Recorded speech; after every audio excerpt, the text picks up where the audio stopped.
What is going on in the heavens? There's some crazy stuff going on. We've got 3i Atlas, which is an interstellar object that is heading toward, well, it's close to the sun now, and it's passing behind the sun. We can't really see it. We've been kind of tracking it. The Mars photos have not come in. NASA shut down because of the government, evidently. Government shutdown. And so everybody's kind of getting a little nervous about what this 3i Atlas might be or what it might do. I was watching another group of Latter-day Saints on their podcast discussing, could it be the city of Enoch returning and everything? And so could it be the sign of the coming of the Son of Man?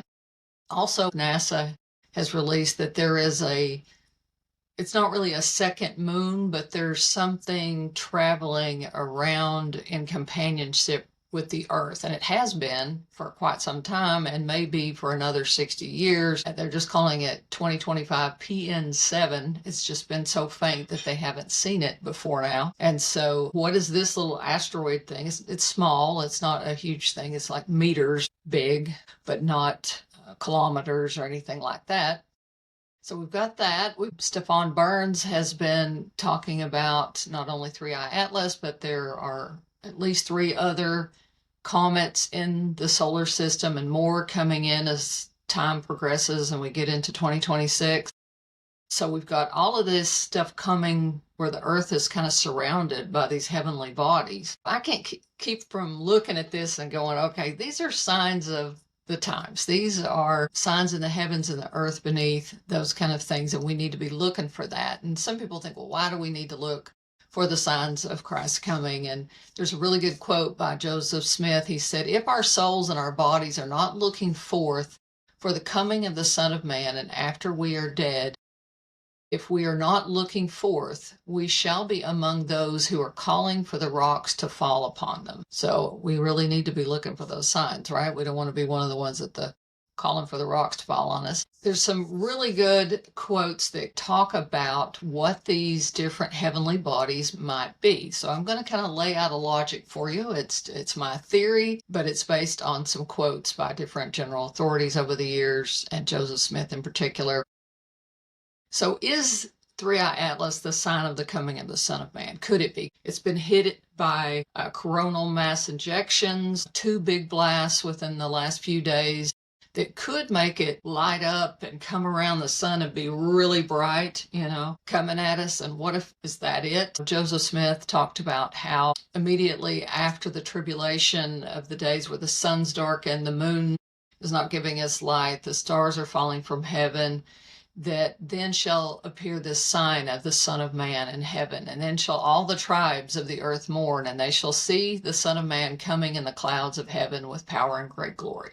So could 3i Atlas be it? I don't think so, and I'm going to explain why I don't think so. First off, Joseph Smith talked about how Judah must return, Jerusalem must be rebuilt, and the temple and the water come out from under the temple, and the waters of the Dead Sea be healed. And that will take some time, he says, to rebuild the walls of the city of the temple. And all this must be done before the Son of Man will make his appearance. And Christ comes with this sign of the coming of the Son of Man. So while we could say that the sun has been darkened at different times and the moon has, looked like it's blood, those kind of things, we can say some of the comets are the stars falling from heaven or asteroids that we see coming onto the earth sometimes. But we don't have the temple in Jerusalem. We don't have that river coming out from under it. So there's some things that need to happen still. And there will be wars and rumors of wars. We've had that, signs in the heavens above and the earth beneath, which we're starting to really see. The sun turned into darkness, the moon to blood, earthquakes in divers places, and the seas heaving beyond their bounds. We've had some of those happening. Then will appear one grand sign of the Son of Man in heaven. But what will the world do? They will say it is a planet, a comet. But the Son of Man will come as the sign of the coming of the Son of Man, which will be as the light of the morning cometh out of the east. People will speculate, just like they're doing with 3i Atlas. What is it? Because they don't know if it's a comet. It doesn't act like a comet. It doesn't have the tail like a comet. So that's kind of why some people have thought that's it. But we don't have all of these ducks in a row just yet. Unless 3i Atlas decides to hover on the other side of the sun for a while and has a mind of its own and not follow its trajectory around, it's supposed to emerge in November 2025 and come back around the sun so that we would be able to start to see it there again. Assuming it's traveling its orbit, it's probably not the sign of the coming of the Son of Man.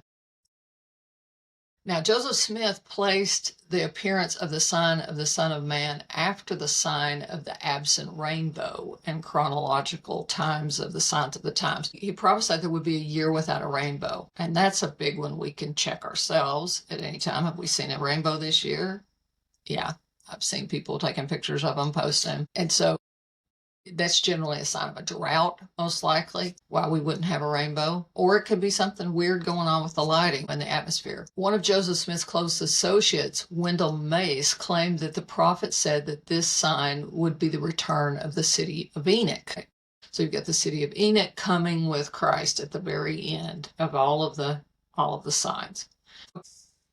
He also said the coming of the Son of Man will be like the dawning of the morning sun that moves along gradually from the east until it reaches to the west in a manner similar to the sun. This sign will be small at first, but will gradually increase until it is all in a blaze, and every eye sees it. So everybody's going to see it. Now, whether it's like the sun and, we all get a turn seeing it as it goes around, or whether somehow there's something just encompassing the earth that's creating it everywhere all at once, we don't really know, but it can look gradual, evidently, according to Joseph Smith. Look like some kind of, hey, there's something coming, we're not sure what it is, and then it's going to get so big that nobody's going to be able to miss it.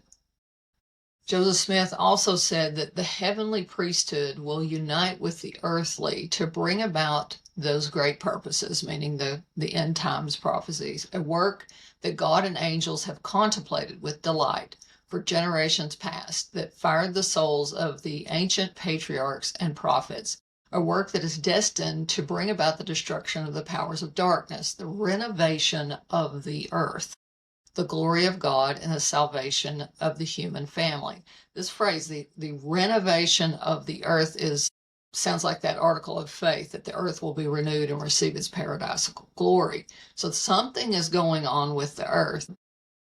Brigham Young talked about that the earth in its present condition is disorganized and will have to be organized over again, for it was thrown from its more perfect order. So the earth is going to have these shifts and changes, whether it's the continental drift that's got to come back into place, or whether, the city of Enoch needs to come back somewhere.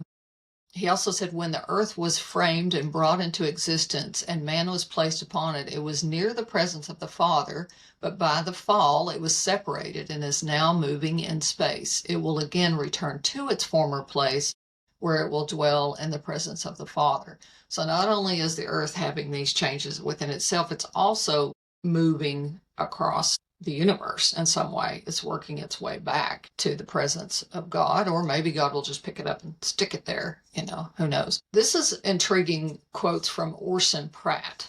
And if you think about it, Orson Pratt, Brigham Young, Parley P. Pratt, these were all contemporaries of Joseph Smith. They listened to him speak. Wilford, Woodruff did. And so they heard him say different things, and you'll start to see these threads in their teachings that you wonder, were these things Joseph taught them? So he said the earth has been broken up and divided and separated from other portions of creation. And when it shall be renewed, every fragment shall be brought back into its place.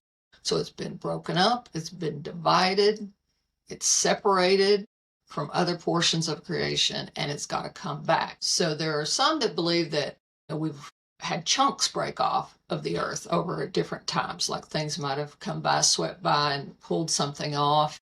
And there's these fragments. So if you think about that little thing that's orbiting around, that little asteroid coming around, and not really orbiting around the earth, but orbiting in conjunction with the earth, it makes you wonder, is this a fragment that's just waiting to dock back into space, into the place that it came from? And has God brought it back around that, hey, this piece needs to come back in at some point? So we're going to just kind of put it in the Earth's rotation. When we need it, like a puzzle piece, we'll plop it in where it needs to go. That's a possibility. He also said the Lord will gather together all things in one. Every part of the earth that has been dislocated will be brought back, and the continents and the islands shall unite, and the earth shall again be one land. Okay, so it's going back to prior, all the split up of the continents and everything. It's basically saying it's going to go back into the land altogether, and then the waters, the rest of it. Another quote by Parley P. Pratt, he said, the earth shall be renewed and receive its paradisical glory. Enoch and his city shall come down out of heaven, and the continents shall be again joined, and the mountains shall flow down, and the valleys shall be exalted. So again, major changes on the earth are going to go on. And so as you think about all of these things coming, these different comets and things, geophysicist Stefan Burns talks about how when you have, for example, solar flares and these comets together, you get bigger solar flares, which then hit the earth. They add that energy, and he's tracking how big earthquakes coincide with the energy bursts that happen, the plasma that hits the earth from the sun that creates earthquakes, and volcanoes are starting to erupt. We're seeing those in Russia and stuff. So you're wondering, is the Lord kind of loosening up the land masses a little bit? Because if you watch it, there's earthquakes all along the edges of the land masses. If you watch some of Stefan Burns's diagrams of where the volcanoes and the earthquakes are happening, it's almost like something's loosening up the puzzle pieces. Like okay, let's shake them up because we're going to need to shift them. So it makes me wonder if the Lord is bringing in these comets and different things to loosen up the pieces of the earth a little bit so they're ready to move into place and put his puzzle back together. And then this is a fun one from Wilford Woodruff. Now you can take this one with a grain of salt. Some people do, because it's Wilford Woodruff writing in his journal what he heard Brigham Young say that Brigham said that Joseph said. So it's secondhand. But Wilford Woodruff was really good at keeping a journal. So I'm sure Brigham Young really said this. And you'd think that Brigham Young is quoting Joseph. He knew him. Okay. So it's secondhand, or maybe third hand, I guess. But he said, President Young said, Joseph the prophet told me that the Garden of Eden was in Jackson County, Missouri. And when Adam was driven out of the Garden of Eden, he went about 40 miles to the place which we named Adam-on-Diamond, and there built an altar of stone and offered sacrifice. That altar remains to this day. That's his time period. He said, I saw it as Adam left it, as did many others, and through all the revolutions of the world, that altar had not been disturbed. Joseph also said that when the city of Enoch fled and was translated, it was where the Gulf of Mexico now is. And it left that Gulf a body of water. So it came out of the Gulf, it's got to go back into the Gulf. If it's going to come back and be where it was, it would need to come back. So let's say you've got the Lord repositioning everything, renovating everything, restoring everything. There's going to be a lot of this happening. And it's almost like the city of Enoch is the last piece that plops into place, right? And Christ comes with it. So we could see some really interesting things happening in the next, however long it takes for these things to happen. But I don't think that 3i Atlas is that final piece unless it's hovering out there waiting for its moment. All right, so just to kind of recap, the Doctrine and Covenants talks about that the land of Jerusalem and the land of Zion shall be turned back into their own places. And so there's this physical rejoining of separated lands. Revelation talks about every mountain and island were moved out of their places, and the earth's crust is shifting before renewal.